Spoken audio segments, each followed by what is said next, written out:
প্রয়োজন ব্যতীত। গত ৭ জানুয়ারি টানা তৃতীয় মেয়াদে সরকার গঠন করে আওয়ামী লীগ। নতুন সরকার গঠনের পরপরই প্রত্যেক মন্ত্রণালয়কে অগ্রাধিকার ভিত্তিক ১০০ দিনের কর্মসূচি ঘোষণা করার নির্দেশ দেওয়া হয়।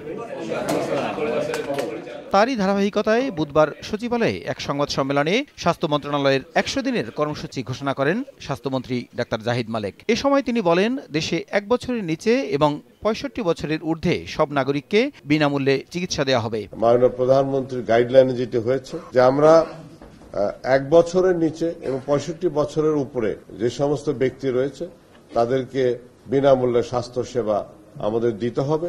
এই বিষয়ে আমরা যথাযথ পদক্ষেপ আমরা গ্রহণ করব এবং নিশ্চিত করব আগামী ৫ বছরে যে এটি আমরা বাস্তবায়ন করতে পারি। স্বাস্থ্য খাতে সিন্ডিকেটের সংস্কৃতি ভেঙে দিয়ে চিকিৎসা সেবার মান বাড়ানোর আশ্বাস দেন মন্ত্রী। আমি বিশ্বাস করি তদারকিটা জোরদার যদি করতে পারি এবং টোটাল নেটওয়ার্কিংটা যদি করতে পারি তাহলে পরে স্বাস্থ্য সেবার মান অনেক উন্নয়ন হবে।